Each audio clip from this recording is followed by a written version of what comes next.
There has been an assumption for decades that as a natural element, calcium supplements must intrinsically be safe. But calcium supplementation is neither natural nor risk-free, but the same could be said for every medication on the planet. Yet doctors continue to write billions of prescriptions for drugs every year, because the hope, at least, is that the benefits outweigh the risks. So what about the benefits of calcium supplements? Yes, heart attacks and strokes can be devastating, but so can hip fractures. The risk of dying shoots up in the months following a hip fracture. About 1 in 5 women don't last a year after a hip fracture, and it may be even worse for men. On average, apparently cutting one's lifespan short by 4 or 5 years. And unfortunately, these dismal statistics don't seem to be getting much better.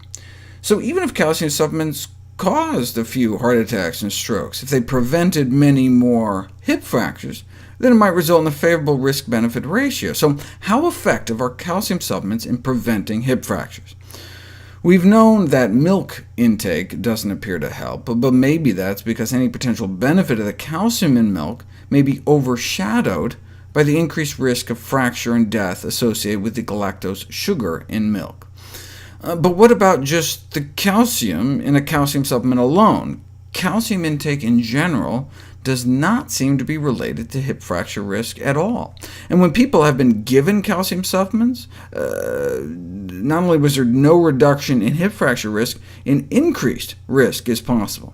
The randomized controlled trial suggests a 64% greater risk of hip fractures with calcium supplementation compared to just like getting a placebo sugar pill. Where did they even get this idea, then, that calcium supplements might help our bones? It was this influential study in 1992 that found a combination of vitamin D and calcium supplements could reduce hip fracture rates 43%. But this was done on institutionalized women, like in a nursing home, who were vitamin D deficient. They weren't getting sufficient sun exposure, and so if you're vitamin D deficient and you take vitamin D and calcium, no surprise, your bones get better. But for women living independently, out in the community, the latest official recommendations for calcium and vitamin D supplementation to prevent osteoporosis is unambiguous: do not supplement. Why?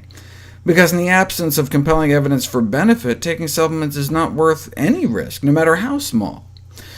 Now, this is not to say these supplements don't play a role in treating osteoporosis, or that vitamin D supplements might not be good for other things, but if you're just trying to prevent fractures, women living outside of institutions should not take them, and perhaps even in institutions. In this study, instead of giving nursing home residents vitamin D and calcium supplements, they randomized them to sunlight exposure and calcium supplements, and those that got the calcium pills had significantly increased mortality, lived shorter lives than the sunshine-only group.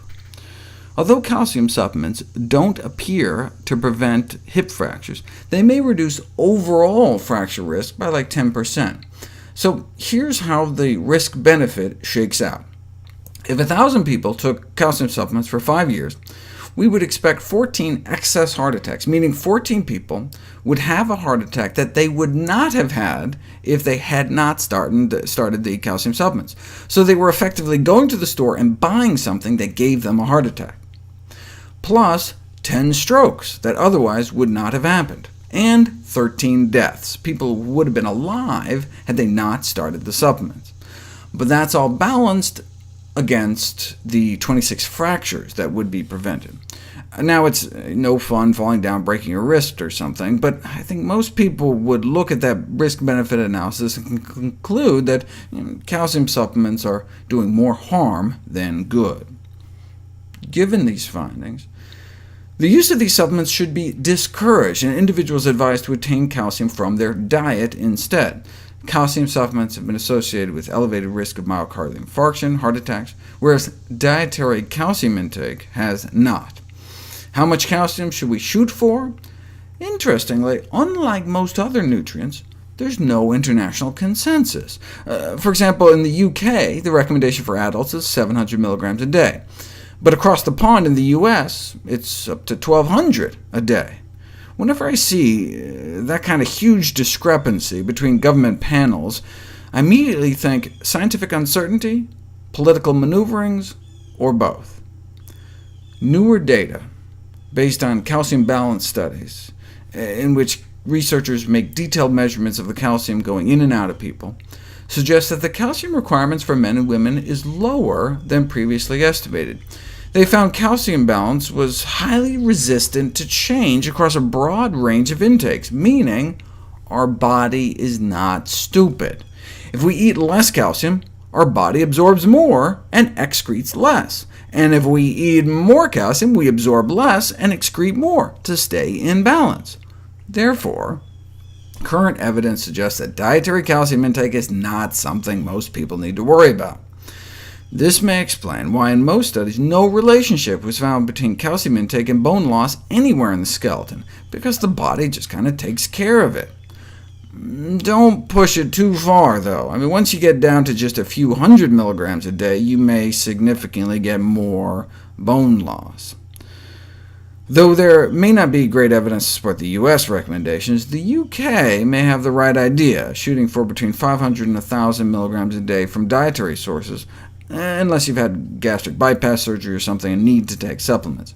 For most people, though, calcium supplements cannot be considered safe or effective for preventing bone fractures.